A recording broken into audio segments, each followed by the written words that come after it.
connection. It'd be fun, yeah. And then I had to run off earlier than expected. My flight from Aspen to Denver was delayed enough that I Oh missed the yeah, connection. yeah. So I've I've got talked to, to many people. yeah, so I got to leave a little bit earlier. Unfortunately, I managed to get the last seat on the earlier flight. Okay. What time is your flight? 3:19. So it's fine. Oh, okay, I've you're got still plenty- okay, Oh my right. god, yeah. I'm Yeah. not leaving at like 12. No, but it happens because the flights are so erratic. Yeah, exactly. And luckily, I got the notification. I rang to like, this is the last seat. I was like, that is good.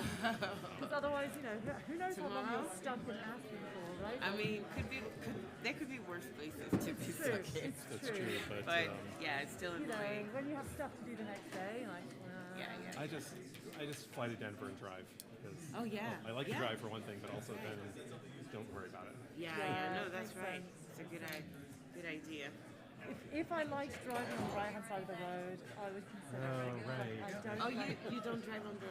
I prefer left not. I side, prefer not to what drive on side? the right-hand side because I grew up driving Oh, on the yeah, left-hand right. side. Right. That's, So the thing is, I can do it, but I'm always worried in an emergency. I'll do the opposite of what Okay. you expect. Yes. It's just Yes. intuitive in your bones. right. I mean, we were just in Ireland and we rented an RV actually. And driving this huge thing on the wrong side of the road, it's very scary. So imagine doing that. All Right, the yeah. time, right? I mean, at least it's always comfortable. I'm always sitting in the same seat. It's just sometimes I'm driving and sometimes I'm the passenger. Well, I guess we should. Yeah. Yes.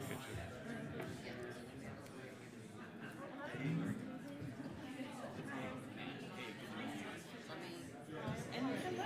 I didn't realize. Oh yeah, right. Right. I didn't know. I didn't realize it was just a thumbs up.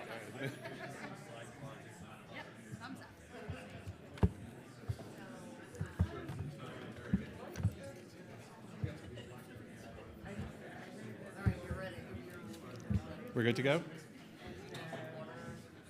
No, I'm good. Let's try to get some people back in. So yeah. Okay, welcome back. We're switching gears now. We're going to be talking about content moderation.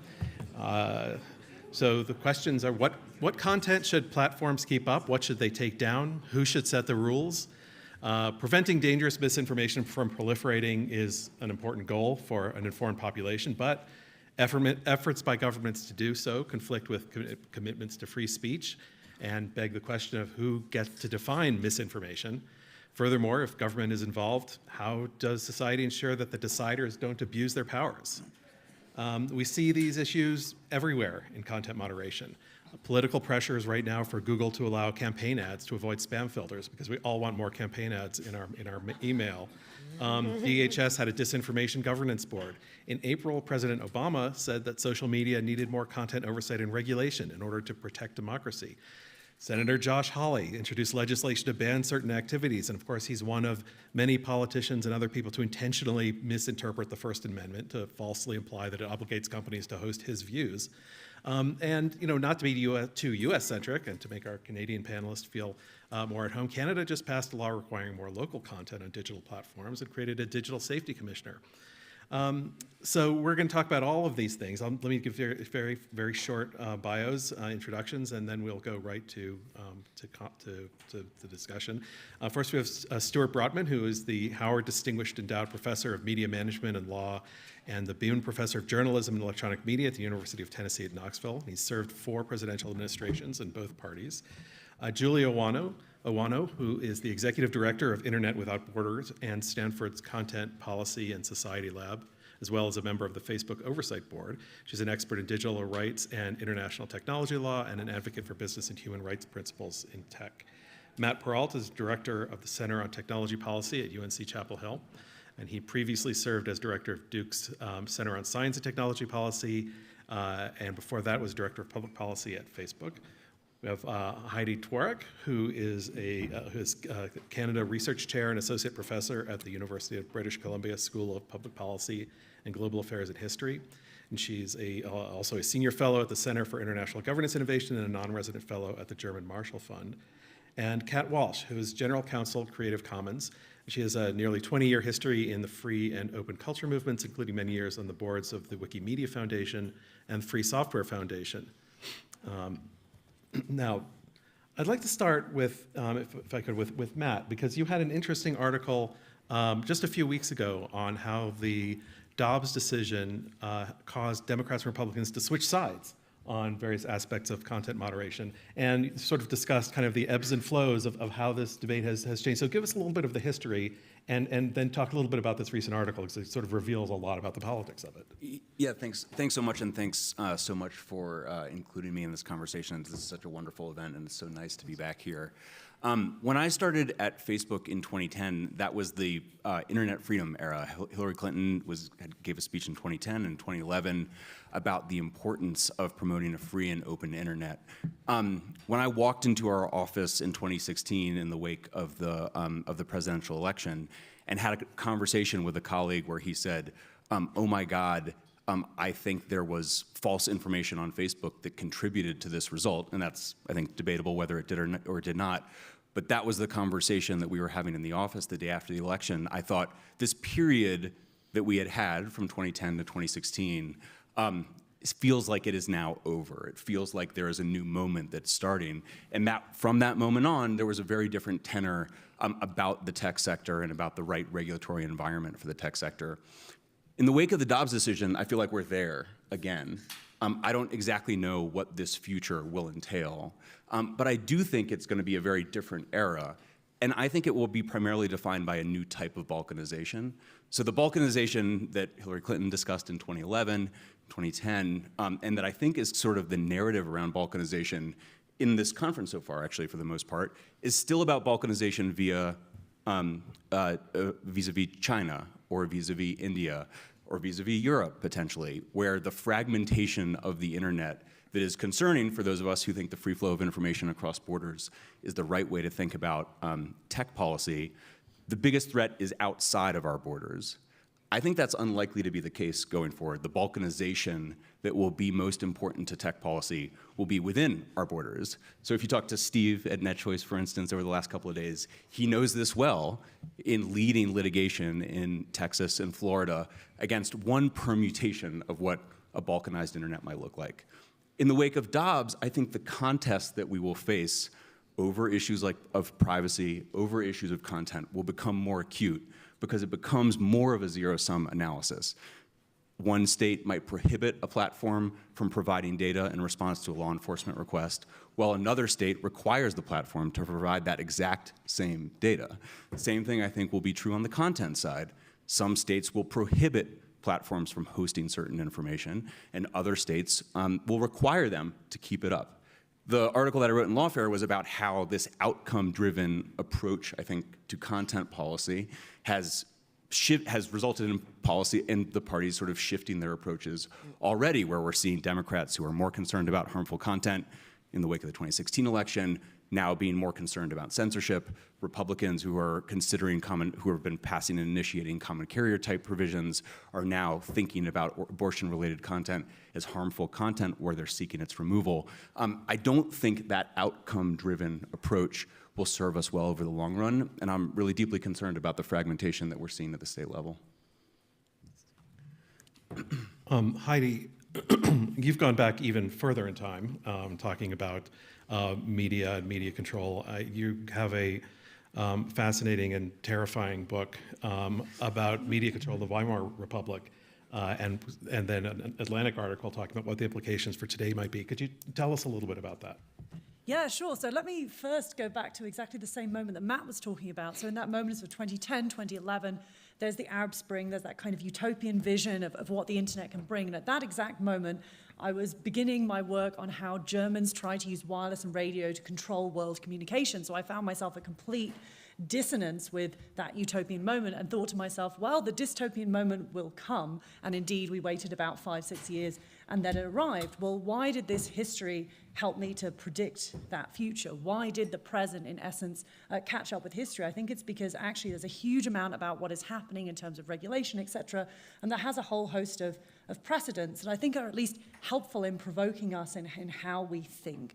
So just to give a couple of examples, one is that in this sort of 45-year history that I trace from 1900 to 1945, one of the big things that spurs the competition between, say, the Germans and the British is all about infrastructure and increasing German fears obvious that the British are using things like submarine cable infrastructure to censor content. And that inspires Germans not only to lay cables, but also to look to the next technology, at that point wireless, to try to bypass British cables altogether. And so one of the hidden battles of World War I is actually not on the ground in Europe, it's around the world. It's a global battle where the Allies try to conquer all of the islands and colonies where Germany has set up wireless towers to try to create a very different sort of infrastructure. So that tells us that for at least 100 years, more than 100 years, infrastructure and content have been very intertwined. We can't have a conversation about content moderation without also talking about infrastructure. And the other one to refer to, the Atlantic article, was that I also look in the book at how those during the Weimar Republic who are trying to regulate the new technology of radio, of spoken radio,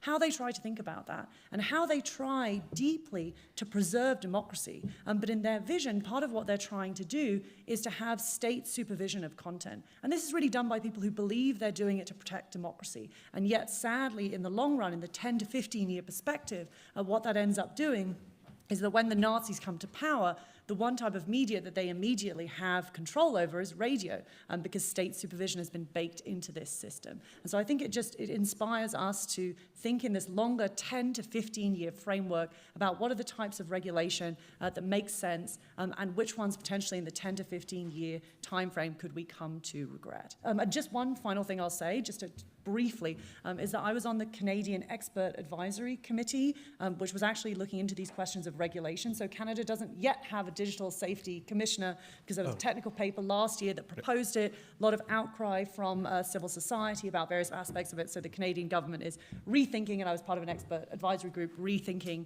that. So I'm happy to talk about that in questions. Yep, that's good news.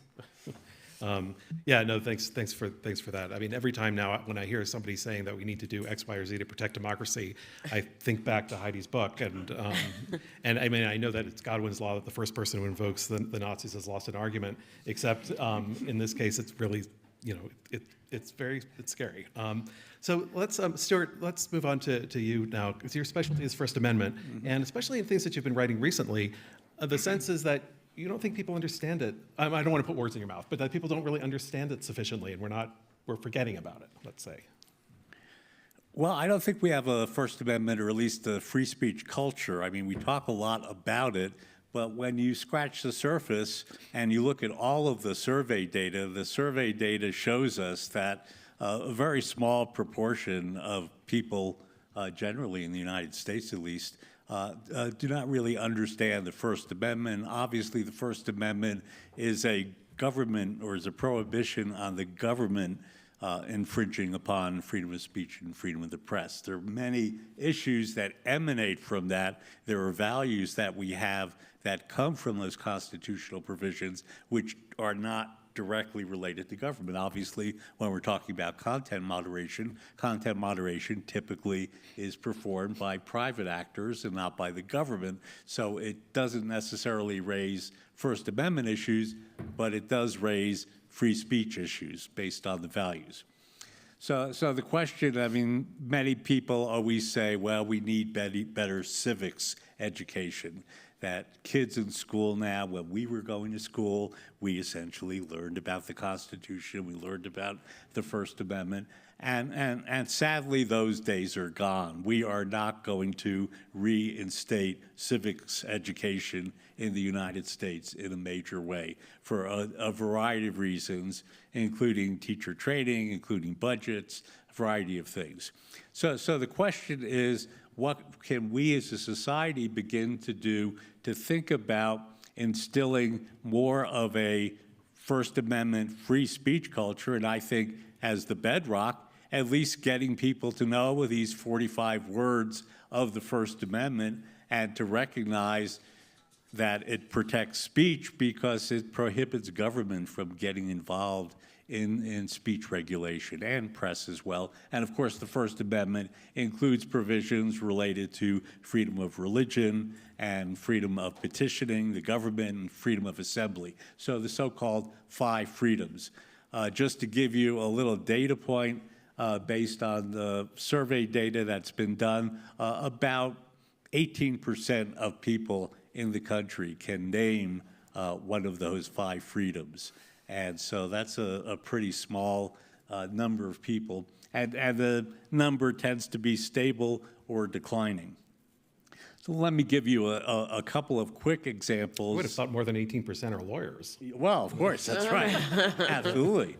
So the quick point here is, how do we as a society begin to think about instilling these values so that when people are talking about these issues, they are sensitive and informed about them? I've come up with a couple of ideas. Obviously, they're not exclusive. I can tell you they have not been adopted yet.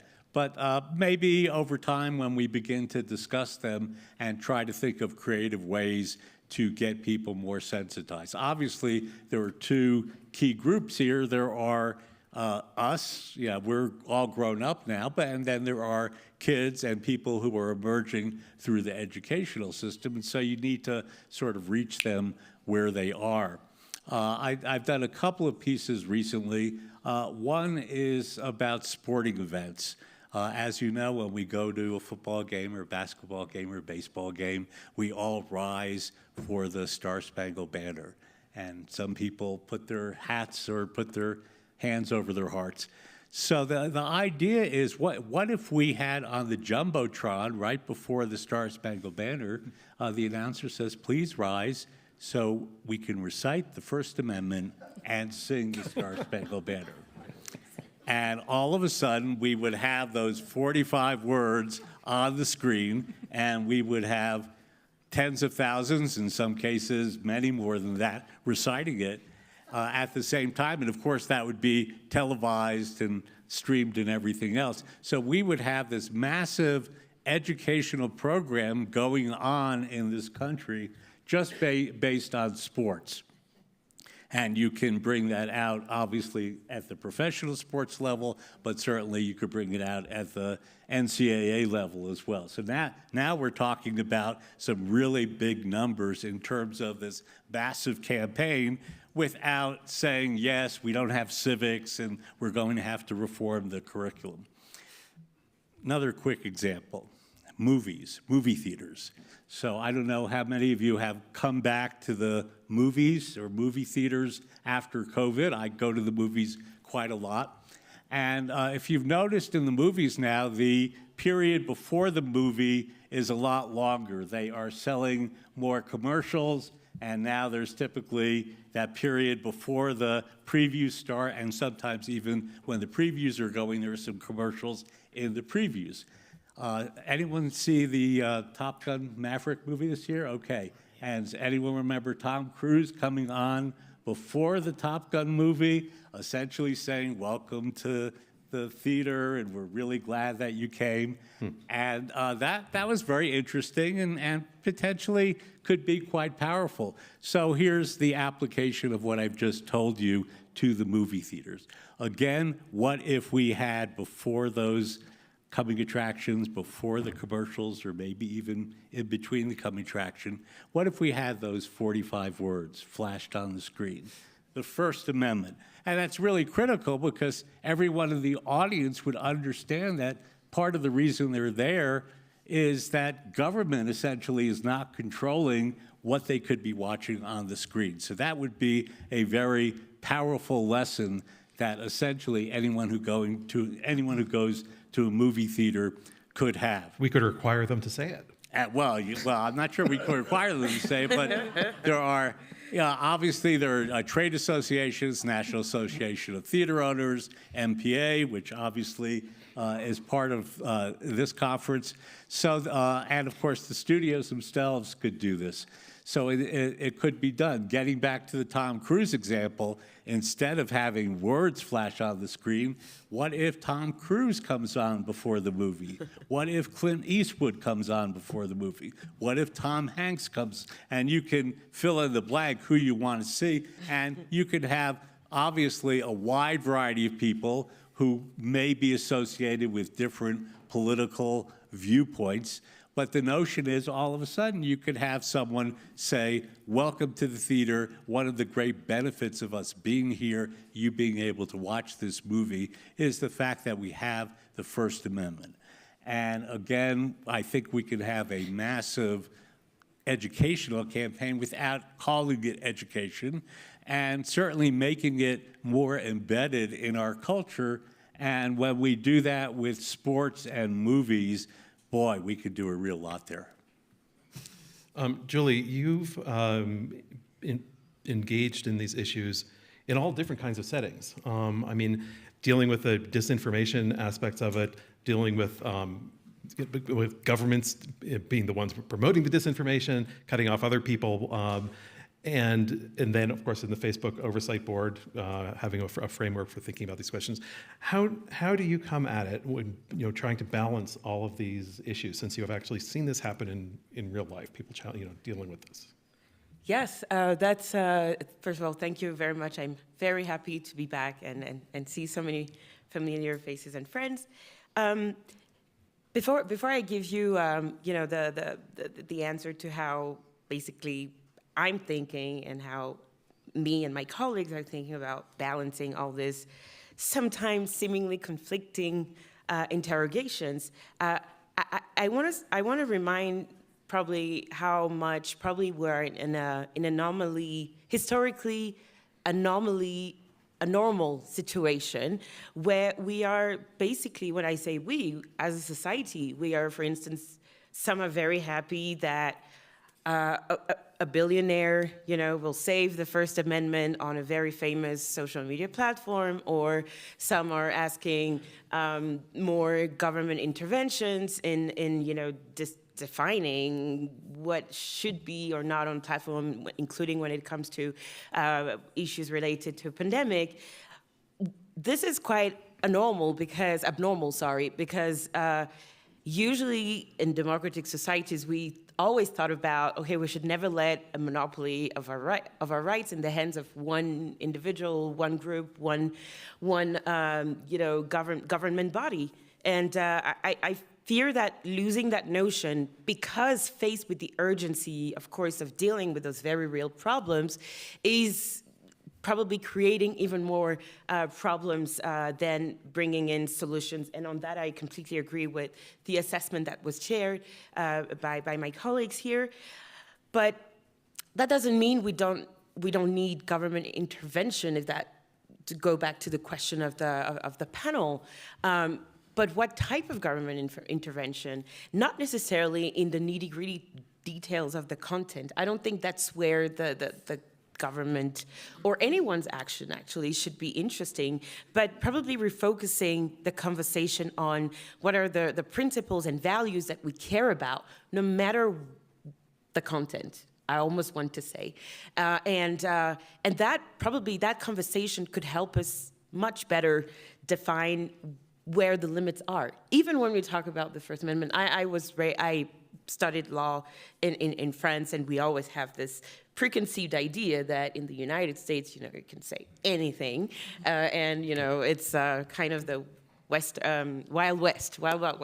But when I came to the United States 3 years ago to work on these issues, first at the Berkman Klein Center, at Harvard University, and also now at Stanford University, I realized that the conversation was a little bit more complex and rich than what we are taught. So yes, the reflection, and I'm going back to respond to your question, the reflection around, yes, what is democracy when we moderate content? What is the rule of law when we moderate content? What are the principles we care about? And these are things that we think a lot about at the Oversight Board, not within the frames of one country, but rather with a more international lens through the use of the international human rights law and standards framework, which many countries around the world, including the United States, have agreed to, have committed to, and actually that were inspired by a former First Lady of the United States. So,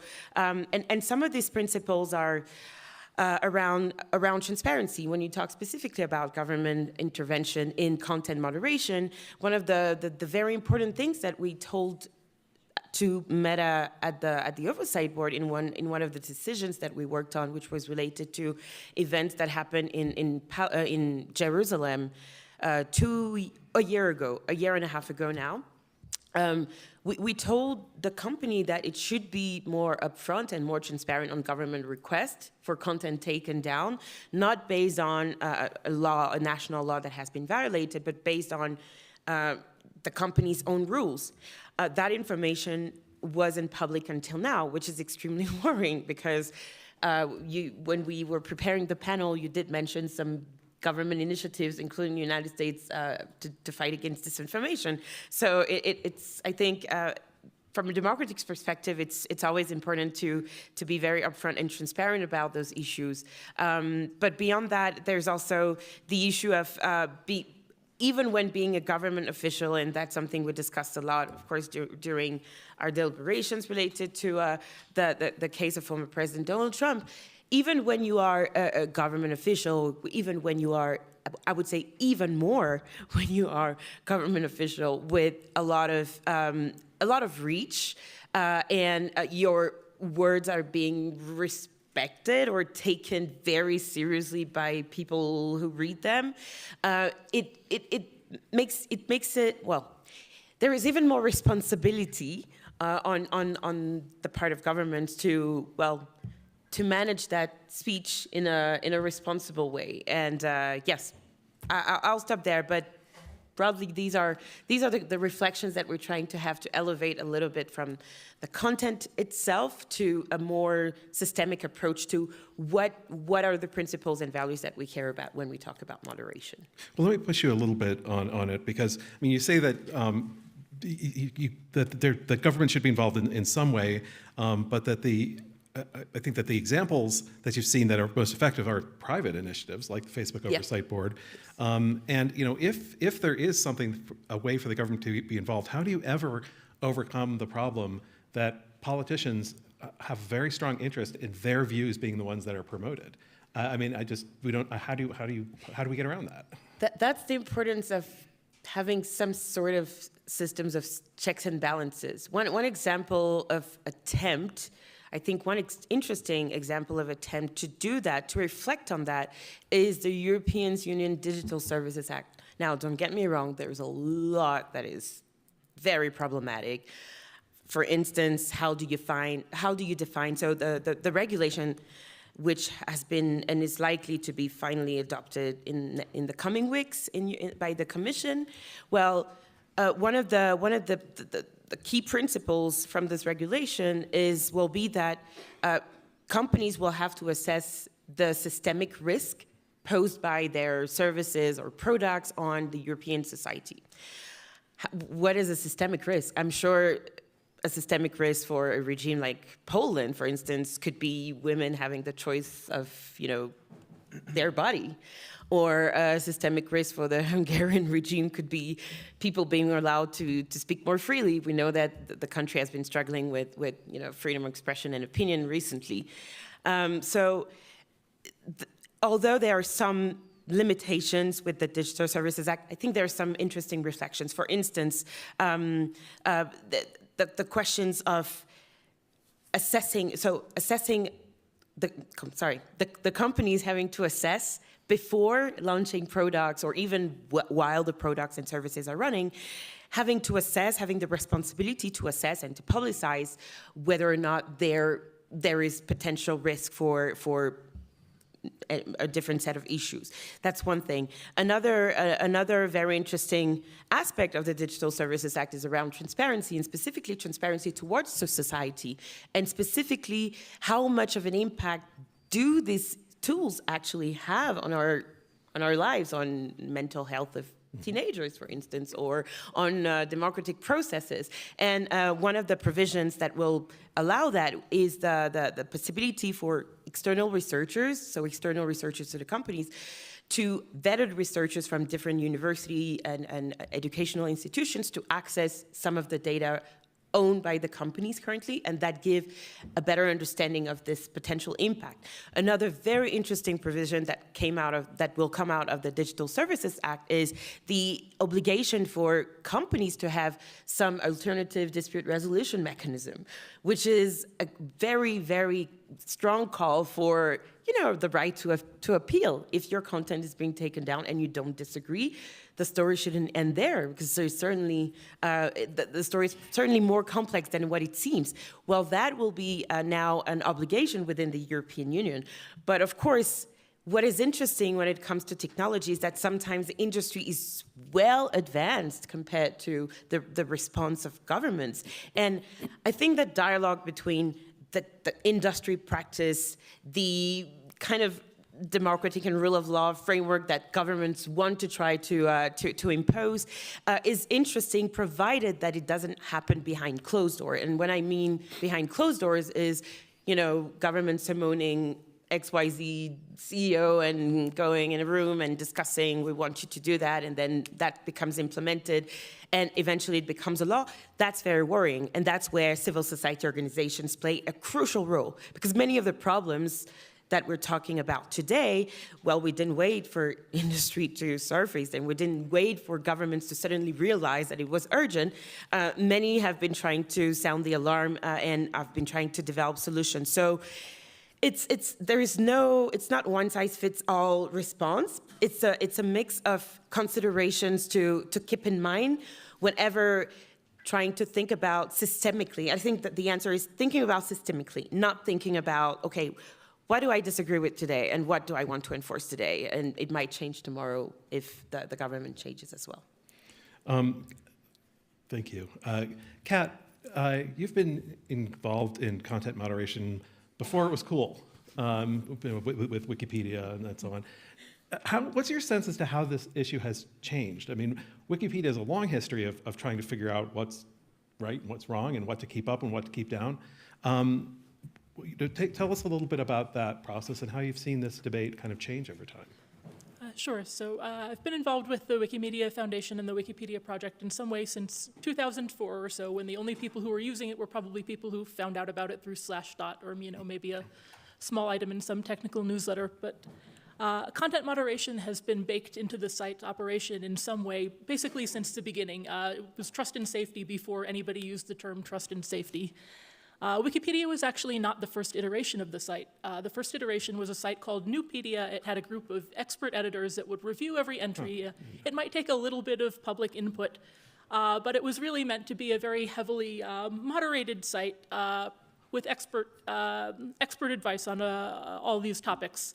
Newpedia produced about 100 articles in its first year. Clearly, this was not going to be a sustainable effort. It cost a ton of money. They decided to open a sister site, Wikipedia, which would allow for some public input, maybe guide the progress of Newpedia. Wikipedia took off. Volunteer editors arose not only to contribute some tidbits of knowledge to what the experts had to contribute, but actually review and cite those contributions as well or better than the hired experts, and was much more successful. Outpaced Newpedia probably in its first month or so, and then Newpedia was abandoned after a couple years of limping along. Wikipedia was the next thing.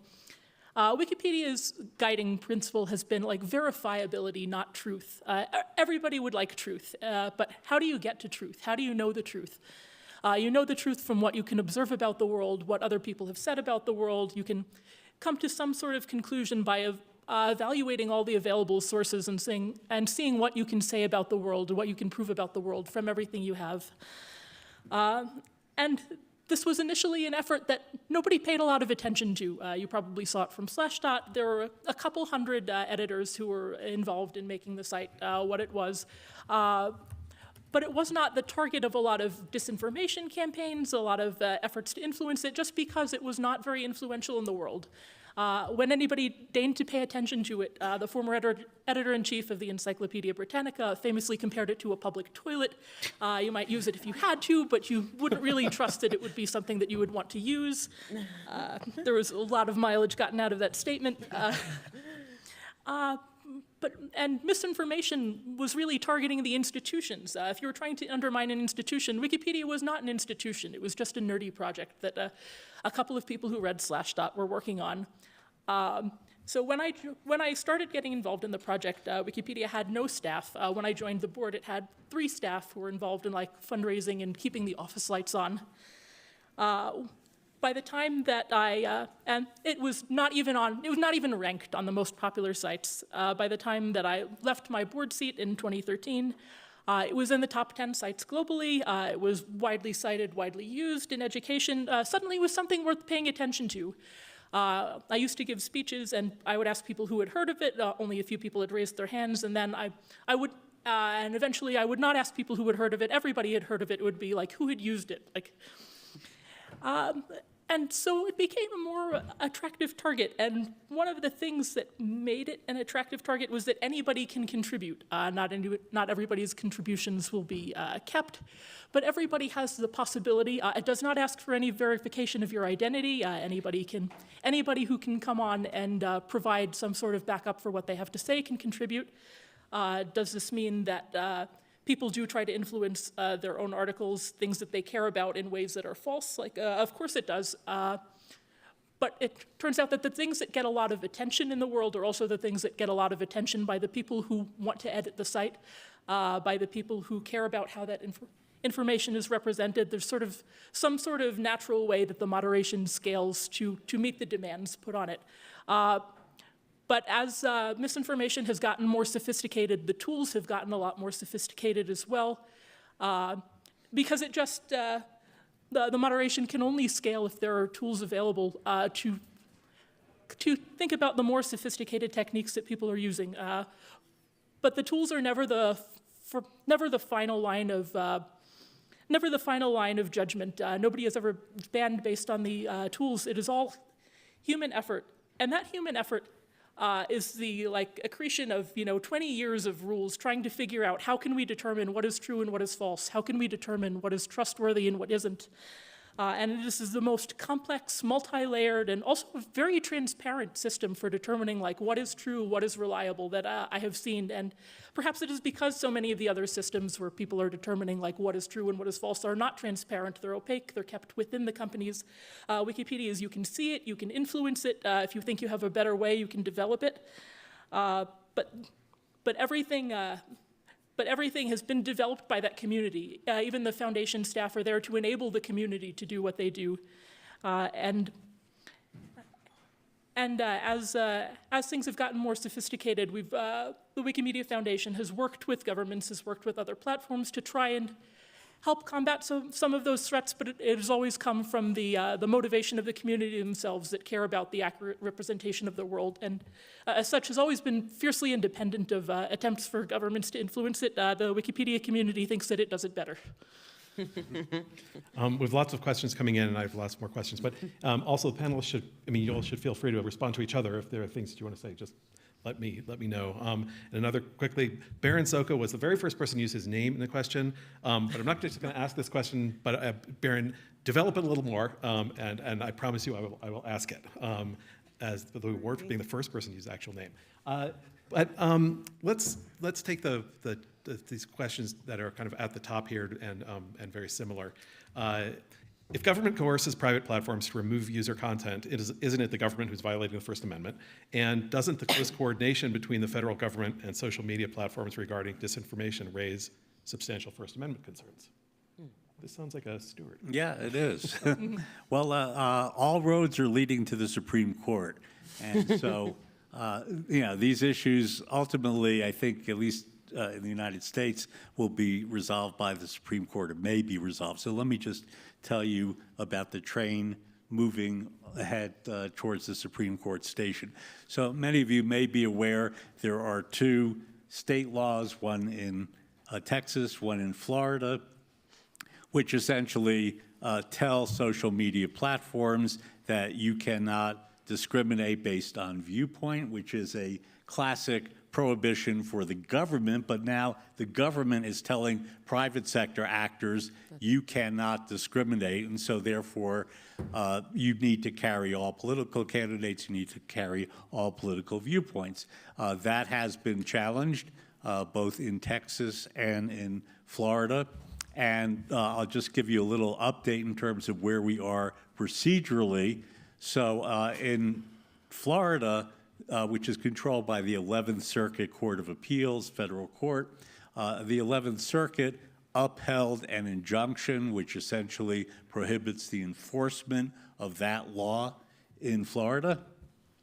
And the Fifth Circuit, which controls Texas, essentially had a different outcome procedurally. Essentially, it refused to enforce an injunction which the lower court had imposed.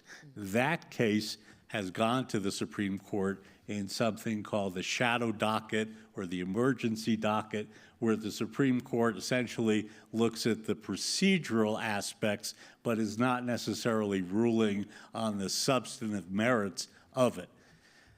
The Supreme Court ruled 5-4 essentially that it would uphold the Fifth Circuit here and reverse the Fifth Circuit. I'm sorry, it would reverse the Fifth Circuit, which essentially had reversed the trial court. So essentially, there would be the injunction in place, but that means that the merits of the case have not yet been decided. And so that case goes back to the Fifth Circuit. The Fifth Circuit will then have to decide, based on the question here, whether that essentially has crossed the line with respect to the First Amendment in terms of government essentially telling the private sector, here are restrictions that you have, or basically you cannot content moderate, you cannot make decisions based on various viewpoints. So let me just give you a little sort of handicapping where things go. There was a really interesting lineup in this 5-4 decision, which was the decision that essentially upheld the lower court, reversed the Fifth Circuit, leaving the injunction in place. So there were very strange bedfellows here at the Supreme Court. So in the 5-4 decision, we had former Justice Breyer, who was still sitting on the court, Justice Sotomayor, Chief Justice Roberts, and then we had Justice Kavanaugh and Justice Barrett, who were aligning essentially with Breyer and Sotomayor, which is not a very common occurrence. And then on the other side, we had Alito and Thomas and Gorsuch. That seems pretty logical. But then we had Elena Kagan, Justice Kagan, who voted with them. So we had a very interesting combination there. Where does that lead us? If the Fifth Circuit decides essentially opposite what the 11th Circuit has decided, in other words, that it does not find the prohibition in Texas to be violative of the First Amendment, then we have something called a circuit split, which is when we have two major federal appeals courts coming out with different decisions. And those cases tend to be catnip for the Supreme Court, because you then bring that case to the Supreme Court and you file a writ or a petition for cert, and the Supreme Court has a high likelihood of wanting to resolve a circuit split, and so they may take that case. And so that really is where you should be focusing this question, or at least understanding where this may be headed. It's headed, I think, to the Supreme Court, particularly if the Fifth Circuit decides contrary to what the 11th Circuit has decided. And then we have this very interesting combination of justices. I would suspect at the end of the day, if I were a betting person, that the Supreme Court will ultimately rule these to be unconstitutional, violating the First Amendment. And you know, one of the real wild cards here, as we saw in Dobbs, is Justice Thomas. So Justice Thomas is the only justice who was around at the time of a case called Reno versus ACLU, 25 years ago, 1997, and that essentially struck down most of what was called Section 223 of the Communications Decency Act, which essentially said that you could not have indecent content on the internet. Justice Thomas at that point voted in favor. He was part of that 7-2 majority. More recently, Justice Thomas intimates that maybe social media platforms are more like common carriers, and therefore they have an obligation to not do any real content moderation, just to carry on a totally non-discriminatory basis any content that comes along. But I think at the end of the day, Justice Thomas is probably not going to sway the rest of the court. And I think it's also interesting now that Justice Kennedy, who was on the court at the time of Reno, has a protege on the court now named Brett Kavanaugh. And so I would suspect that Brett Kavanaugh probably will be a lot like Justice Kennedy was in terms of where he would come out on this. So at the end of the day, I guess my prediction would be that the Supreme Court will strike down these prohibitions both in Texas and in Florida.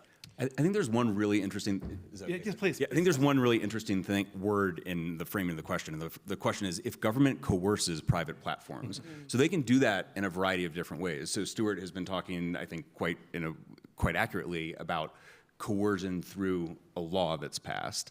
I think there's an equally harmful and pernicious form of coercion, which is when government tries to get platforms to change behavior through other mechanisms, such as through brutal hearings or aggressive tweets or lots and lots of op-eds, where the government is essentially trying to push platforms in a particular direction that they would be prohibited from doing if they were doing it through law, and they're doing it through other mechanisms. I'm concerned about that legally, because I think as the question sort of intimates, it does raise, I think, First Amendment issues. It's sort of a First Amendment end run. But I also think it's really problematic from a user perspective, because platforms often end up, I think, making decisions that are suboptimal for users in response to government pressure that is essentially or potentially illegal. I think one interesting example of that is if you look at this sort of tech-lash literature in sort of mainstream press in the wake of 2016, the product that you would think that tech companies were not delivering and should have been delivering was a product that is more private, a product with higher quality content, and a product where humans make decisions about what content people see as opposed to robots and algorithms. The biggest competitor to Meta Facebook right now is TikTok. TikTok is a public sharing model. I think it's arguable that TikTok doesn't have higher quality content than we see on Twitter or Facebook. And its success is due in large part because its robot is so excellent. I think this gets to a point actually that Jamil was raising over dinner last night, where there was a productive back and forth, I think, about is the thing that many elites often say that people want in their tech services the thing that people actually do want. I think TikTok pushes against that in interesting ways, and I think there's an argument that Facebook missed some of the things that people might want to see in their service because they were rotating toward responding to government pressure that the government probably, if it had tried to do lawfully, would have been prohibited from doing. Lots of the questions coming in and the discussion, I think, also highlight the impossibilities of this whole question. First, though, although Tom Hazlett asks about the moderation issues of allowing only 22 words in the questions, I'm actually fully in favor of that. Not all of us need all those words to ask a question. Yeah, exactly. Well, he can ask another. But so with all of these, so let's look at a few of the questions. They're all also one. Medical disinformation harms people. What argument could possibly be made that platforms must carry harmful information? Which of course sounds logical, but who gets to decide what's disinformation and what isn't? And we can kind of go on like this. And at each point, you say something that sounds reasonable, but then there's a question that you have to answer before that becomes almost impossible to answer. And another example, we go back to Heidi's book, and we see the harmful effects with results of the Weimar Republic trying to protect democracy, but the current German laws prevent dissemination of Nazi symbols and so on. Are these solvable problems? I mean, how does the government get involved in ways that don't just generate new problems? I mean, I know it sounds like a rhetorical question, but it seems like this is what we have to deal with all the time. And in the Constitution, the Constitution seemed to decide that we're always going to err on the side of allowing more speech rather than less, maybe in part because of these problems. So I'm just throwing out this impossibility theorem. I don't know if somebody wants to comment on it or say that I'm being ridiculous. I wanted on the question of medical disinformation. So the Oversight Board has just received a public advisory opinion request from the company Meta, because we do work on individual cases when your content has been taken down or you think a content should be taken down. But we also work on broader policy recommendations for the company. And the latest one is related to specifically that. And Meta is asking the board whether or not it should continue. I'm paraphrasing, it's longer. I mean, the request was, I think, probably 12 pages long. So, but I'm asking us whether or not they should continue to take down medical disinformation related to the pandemic, or whether or not they should consider different interventions. And I think that question is, I don't want to say answers what your question, but probably tries to open up a little bit the conversation on the solution is not always censorship or completely deleting from the surface of the earth, but there could be other types of ways to limit the reach of a certain type of content. The company detailed to us some of the ways in which they do that. So they would algorithmically, I forgot the word in English, but limit the exposure of the users of its platforms to certain content that have been fact-checked as, and that goes back to your question, who decides disinformation, who fact-checks the fact-checkers, very, very important debate as well. But at the very least, I think this conversation opens up the possibilities around how to moderate without necessarily getting involved in the very complicated and very radical decision to delete a content. And for me, it's one avenue that's probably necessary to explore more. We've talked about education, civic education, including more curricula about what is freedom of expression or freedom of speech. Many around here, and I'm sure I probably, no, okay, I do, because I studied free expression and human rights. So of course I would know what that is. But there are lots of citizens around the world, and in the United States including, that probably have less clarity on what that means. But beyond education, I think there is one thing that we don't talk about. Government wants to get involved in the business of deciding what should be moderated or not, without talking about the other elephant in the room, which is support to a free press. How much of the information ecosystem has been affected by the fact that many governments around the world, including a previous administration, have been not so kind to journalism, and also platforms. There have been some very complex discussions between journalism, media, and how their visibility on social media platforms. So all of this to say, not all is about technology, although of course there is a significant part of it. But if we are really intentional about finding a kind of a middle ground, it's also important to look at a mirror and reflect on how, as governments, we have been affecting the information ecosystem in the first place, or even us as citizens by sharing just because for the sake of sharing, or because we wanted to create comment and create engagement on our pages. As influencers, that's another very big conversation we should be having, as especially TikTok is becoming even more, a platform that's used by a majority of internet users and young internet users now. What is their responsibility? What is their role? What type of content should they, is it okay to have, influencers who probably have less knowledge about Chinese history and the Uyghurs? Is it okay to have them share whatever they're told to share? This is a bigger question that goes beyond just, who decides what disinformation. It's also about responsibility, in my opinion, but that's another broader. Yeah, Heidi. Yeah, maybe if I can just jump in very quickly. I mean, I think one of the key things here is to open this up and recognize there will never be a silver bullet. But that's actually, I think, a good thing as well, that we can have a vigorous and rigorous debate. And one of the consequences of saying there is no silver bullet is not that we go between government does nothing, government does too much, but we actually open up to, as Judy is saying, this much broader discussion of what makes sense.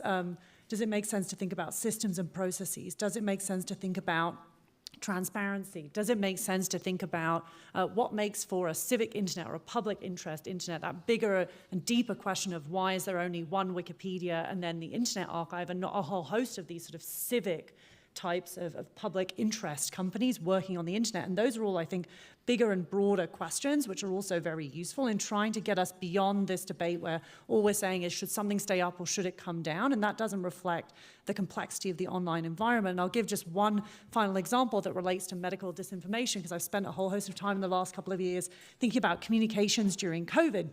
And while most people are focused on the medical disinformation side, there's a lot to say about that, we're leaving out the other piece of this, which is what does high-quality information look like? What does high-quality communications look like? So I did a whole 120-page report trying to bring out 5 principles of what that could actually look like, what we call the RAPID principles, looking at 9 countries around the world that actually have some really important lessons for us.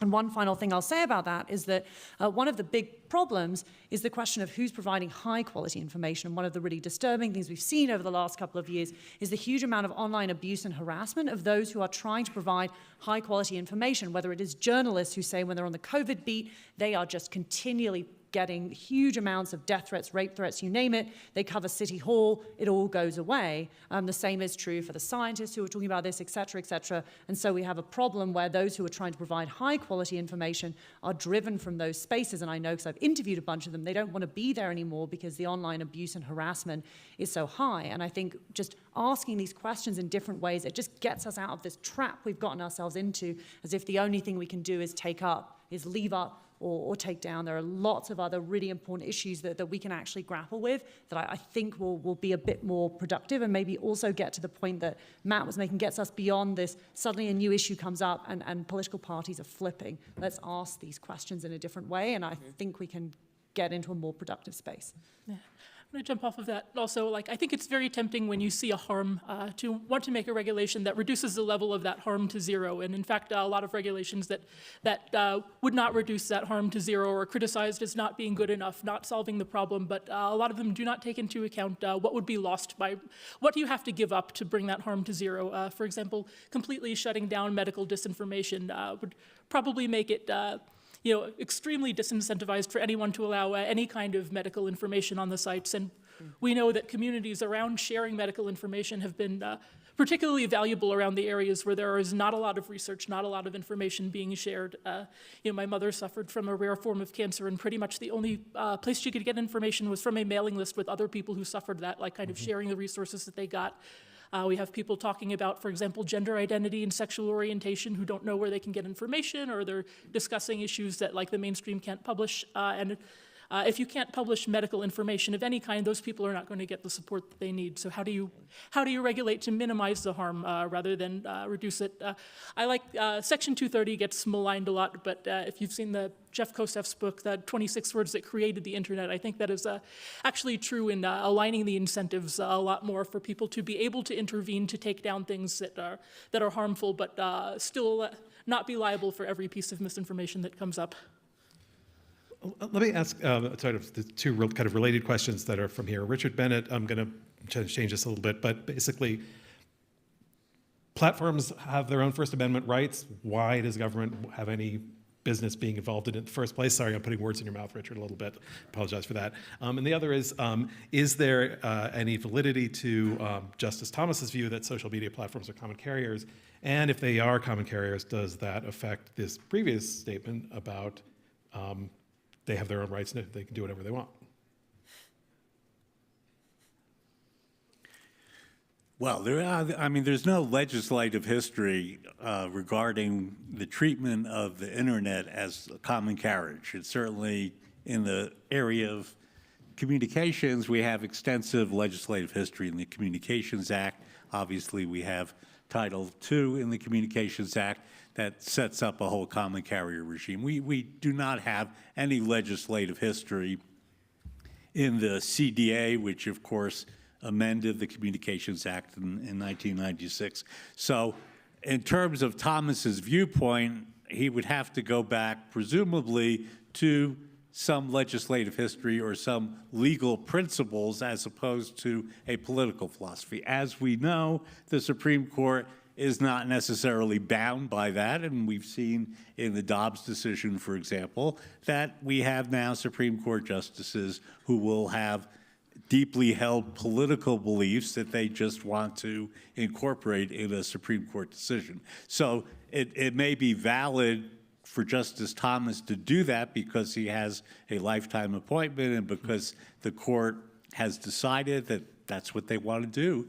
But in terms of looking at the traditional way that decisions are formulated, you would go back and look at the legislative history or the legal underpinnings, and I'm not aware of any legal underpinnings that essentially would characterize the internet as a medium of common carriage.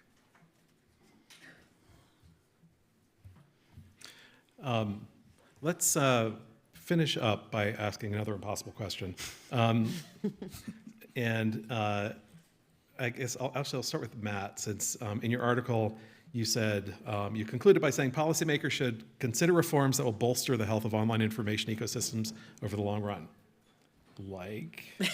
Yeah, so I sort of feel, our center at UNC released a report, a guide for state policymakers on various different things that they could do if, that are hopefully not illegal if they're interested in regulating online content. And the framework for us was understanding, enforcement, and investment. And I think of those three prongs, understanding is probably the one that has been in focus the least, maybe because it's like incredibly unsexy to say that instead of like enforcing rigorously and holding platforms accountable, you're going to just try to understand what's going on and understand the platform, understand the problems and the dynamics, and also understand the implications of various different regulatory models. So I sort of feel like productive, the answer to your question of like, what is the solution, is that it's helpful to start from the proposition that we probably know a lot less than we think we know. I mean, we purport to be experts, and I think if we were all gonna predict about what would happen in response to a particular content intervention, or if we were to come up with what we thought the smartest content intervention would be, my guess is we would be wrong an incredibly high percentage of the time, far north of 50%. And so I think that there are regulatory models that enable us to get more of that kind of data. So, you know, people have talked for a long time about regulatory humility. I think I like the concept of humility. Even more than that, I like the idea of curiosity. So if you are a curious regulator approaching an issue from the perspective of how can I gather data to make smarter decisions, what are the policy tools that you would use if you're in that position of curiosity? And I think one of the questions was about regulatory sandboxes, which is, I think, a really compelling model. Most of the regulatory sandboxes that we have to date are in the fintech space. I think content moderation is an extraordinary, there's an opportunity there to use sandboxes to gather data on what works and what doesn't. We talk all the time about how we want more data from platforms. That's not gonna happen in a world where platforms are going to be held liable for data that they share. And so sandbox environments where you actually create a carrot for platforms to participate, and then within this sort of safe framework, enable them to test new products and interventions, and then gather data to inform what works and what doesn't, seems like a much better approach than just hoping for the best and then passing a bad law, and maybe 50 years down the road, you'll overturn it. Julie? I wanted to take the opportunity of your great intervention to talk about a proposition that has been made by a former FTC commissioner. Her name is Susan Ness, which I think speaks to what you're just saying, and it's around modularity. Inviting in a multi-stakeholder way, inviting regulators, lawmakers, and government bodies sit down on around a table with tech companies, as well as potentially affected publics and users in general, citizens, to discuss some of the challenges around content moderation before and instead of, you know, just deciding unilaterally what could work. And I think it would be speaking of my personal experience on the board, frankly, when I started, I had so many opinions and I thought I was right on everything that it was so easy to take down this content. But it is actually very, those companies, I mean, imagine it's how many employees in Meta? I think 70K plus employees around the world. It's crazy. And imagine also the politics between those teams. All of this adds complexity to one issue that from the outside seems so easy. Just take it down. It causes arms. Just take it down. No, it involves engineering, and it involves content policy teams. It involves integrity. It involves so many levels of decisions that we as a public should also be able to grapple with that complexity. And probably that's a call here to the companies to be more upfront about that complexity. They don't really explain that. It took me to, despite the fact that I work in the industry, I've been working for the past 13 years in the industry of digital rights advocacy, it took me to go to the Silicon Valley to understand that complexity. That is not normal. And I suppose probably it's also the case for many lawmakers around the world. So that notion of humility and sitting down on tables sometimes together to discuss the very difficult challenges that we're facing in trying to address those very complex issues could be one way to make the conversations less polarizing, definitely, and more turn to solutions that work for the best of society. Well, we can all at least be thankful that it didn't cost us $44 billion to learn that lesson like it did for Elon Musk. Right. But Heidi. I just wanted to add a couple of other things. So I was on a previous high-level transatlantic working group, which was co-led by Susan Ness and Mauritius Harker, where one of the really productive things about that is there were a whole host of people with very, very different understandings of content moderation, what should be done, et cetera, and over a set of meetings, we really managed to flesh out and come down on some mechanisms that we could all agree on. So things around transparency, for example, dispute resolution mechanisms, some of which, in its own way has ended up in the Digital Services Act, and that I think we can learn from. And that was kind of the foundation in many ways for these modularity ideas. So I think actually when you get a bunch of people in the room, you can, through some rigorous and vigorous discussion, come up with some things everyone can agree on. And then maybe one final thing to say is that alongside the idea of regulatory sandboxes, Europe at least has come quite far in really thinking about these questions of how you actually should have researchers having access to what's potentially very sensitive data. So for anyone who wants to go into the weeds on that, the European Digital Media Observatory, or EDMO, has come out with a very long report, which is really thinking through the nitty-gritty of this. So rather than just lofty discussions of saying, well, civil society should have access, they're really thinking through, well, what exactly does that mean? Who should have access, and how will they be able to deal with it responsibly? So we've come actually, I think, quite a long way in some of these discussions in really figuring out what should be happening. So that gives me actually a lot of hope that we're going to get a lot of research, hopefully in the next few years, that will not just be about Twitter, but will be about other platforms and will potentially upend some of our assumptions as well. Great. Well, that's a great way to end on a positive note. I wasn't expecting that. I'm very happy about that. And so thank you all very much. That was very interesting. We'll take a quick 10-minute break now, and then after that, we're going to talk a lot about broadband. You're not going to want to miss any of it. So be back in 10 minutes.